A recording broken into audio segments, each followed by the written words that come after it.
দিনের মানে মধ্যে আপনার পাসপোর্ট, ভিসা, এনআইডি সব কিছু হয়ে যাচ্ছে। ইভেন আপনি ইমিগ্রেশন ক্রস করতেছেন। এক একজন মেয়েকে যদি চায়নাতে পাঠাইতে পারে, এই চক্রের প্রধান বা চাইনিজ যেই এটার প্রধান, তাদের কাছ থেকে তারা 3.5 লক্ষ টাকা পাইতো। আমরা যতদূর যারা অভিযুক্ত তাদেরকে জিজ্ঞাসাবাদে জানতে পেরেছি যে ইভেন এই যে ভিকটিমটা আছে তার কোনো এনআইডি ছিল না, সে একটা ভুয়া এনআইডি বানিয়ে দিয়েছে। ওই এনআইডি দিয়ে পাসপোর্ট করা হয়েছে, ওই পাসপোর্ট দিয়ে আবার ম্যারেজ সার্টিফিকেট বানানো হয়েছে এবং ম্যারেজ সার্টিফিকেট বানানোর পরে তাদেরকে প্রায় 2 দিন অথবা 3 দিনের নোটিশে চাইনিজ ভিসা করে 13ই জুন এই ভিকটিম চায়নাতে যায় এবং পরবর্তীতে 31শে আগস্টে ফেরত আসে। তো এই ক্ষেত্রে তারা মেয়েটিকে ইনিশিয়ালি বলেছিল যে 10 লক্ষ টাকা সে দেশে থেকে যাওয়ার আগেই পাবে, আর ওখানে গেলে তো টাকা পাবেই, বাট আলটিমেটলি কোনো টাকা পয়সা দেওয়া হয়নি।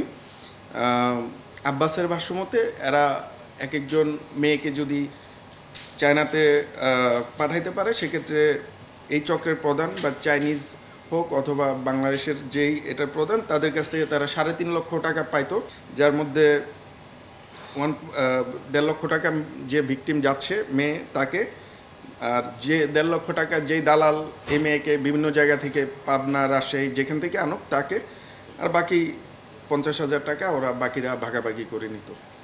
তো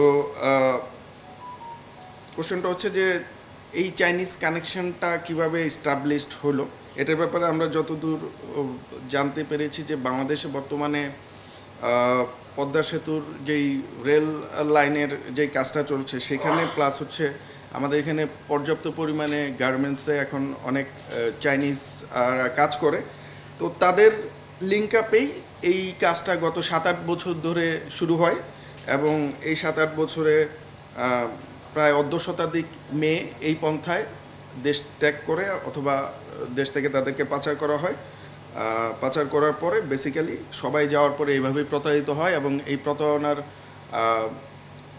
মূল যেই দায়ভারটা থেকে যায় যে তাদেরকে যেই কথা বা যেই কমিটমেন্ট দিয়ে এখান থেকে চায়নাতে নিয়ে যাওয়া হচ্ছে, পুরো জিনিসটাই ভুয়া এবং ওখানে নিয়ে যাওয়ার পরে তাদের অকথ্য নির্যাতন এবং শারীরিক এবং দৈহিকভাবে তাদেরকে অপদস্থ করা এবং পরবর্তীতে ইভেন ভিকটিমের ফ্যামিলি যারা বাংলাদেশে আছে তাদের কাছ থেকে টাকা দাবি করার মতো কাজ এই চক্রটি করে যাচ্ছে।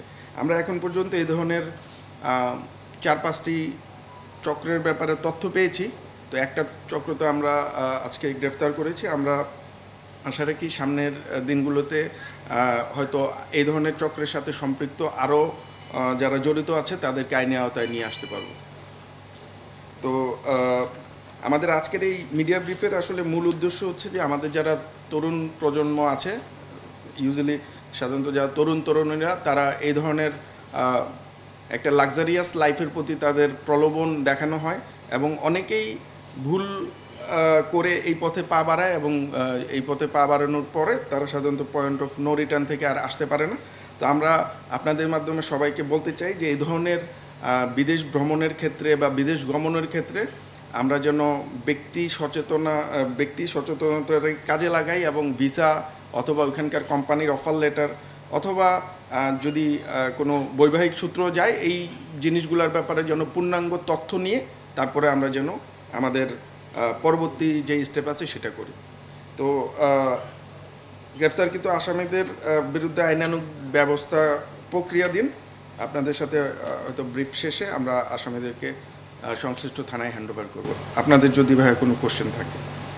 আচ্ছা, আপনি তো বললেন যে এখানে যারা যারা প্রতারিত হয়, তো বেশ কয়েক বছর যাবত চক্রটা সক্রিয়, তো উনি একজন ভিকটিমের আবেদনের প্রেক্ষাপটে আপনারা এই চক্রের হাতে যারা গিয়েছে তারা তো আরো অনেকে ওইখানে গিয়ে প্রতারিত হয়েছে। এর মধ্যে এই ভিকটিমের একজন বান্ধবী কিন্তু আছে, তো ওই বান্ধবী ওইখানে নির্যাতনের শিকার হচ্ছে। ওই তাকে উনি কিন্তু এই মেয়েটা কিন্তু যাচ্ছে তার বান্ধবীকে উদ্ধার করে, এই কারণে কিন্তু আইনগত ব্যবস্থা নিয়েছে। তো এই ক্ষেত্রে র্যাবের পক্ষ থেকে কোনো সহযোগিতা পাচ্ছেন? আমরা ডেফিনেটলি আপনার অলরেডি সে যেহেতু চায়নাতে আছে, আমরা এই মামলাটা সংশ্লিষ্ট আয়োগকে দেওয়ার পরে আমি শিওর যে পুলিশের সিআইডি কিংবা যারা এই আন্তদেশীয় আপনার যেই অপরাধীদেরকে আনা অথবা ভিকটিমকে সাপোর্ট যেটা দেওয়ার সেটা হয়তো নেবেন। আমাদের পক্ষ থেকে আমরা আসামিকে হ্যান্ডওভার করে দিব পুলিশের কাছে। আর আমরা যদি নতুন কোনো চক্র থাকে বা যেই তথ্যগুলো আমাদের আছে ওগুলো নিয়ে আমরা ফার্দার কাজ করব।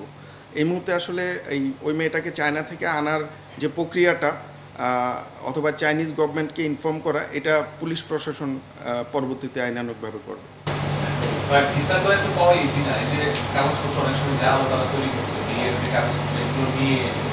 এটা আসলে আমিও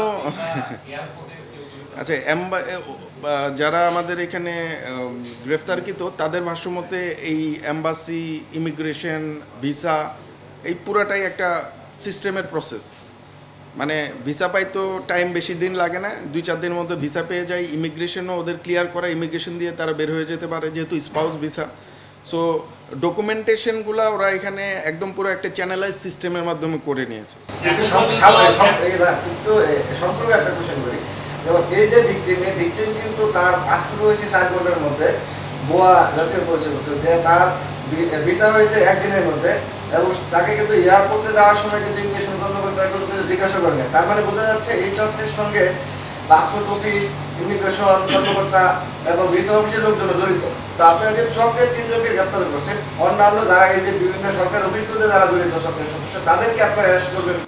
অবশ্যই আমরা আসলে আরও তথ্য কালেকশন করার চেষ্টা করতেছি। আমরা যখনই এই অপরাধের সাথে তাদের সম্পৃক্ততা পাবো, ডেফিনেটলি আমরা তাদেরকেও গ্রেফতার করব। বাট আপনি যেটা বলেছেন সেটা ট্রু, মানে এই পুরো চ্যানেলটা এত স্মুথলি কাজ করে যে 3 দিনের মধ্যে আপনার পাসপোর্ট, ভিসা, এনআইডি সব কিছু হয়ে যাচ্ছে, ইভেন আপনি ইমিগ্রেশন ক্রস করতেছেন।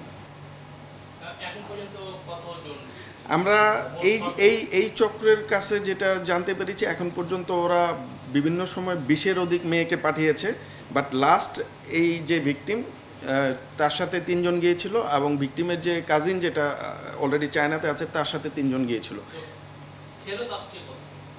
ফেরত আসলে এই মেয়েটাই আমাদের কাছে অভিযোগ আসছে এই মেয়ের, হয়তো আরও অনেকে ফেরত আসছে, বাট অভিযোগ হয়তো আমরা পাইনি।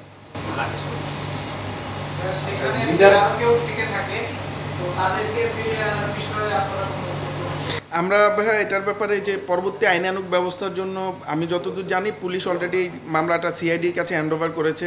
মানে এটা রাইট উইং যারা হচ্ছে গিয়ে এই ব্যাপারে পরবর্তী পদক্ষেপ এম্বাসি কিংবা স্বরাষ্ট্র অথবা পররাষ্ট্র মন্ত্রণালয়ের মাধ্যমে এই জিনিসটার ব্যাপারে যদি কোনো ভিকটিম সাপোর্ট চায়, আমি শিওর যে এটাকে ব্যবস্থা নেওয়া হবে।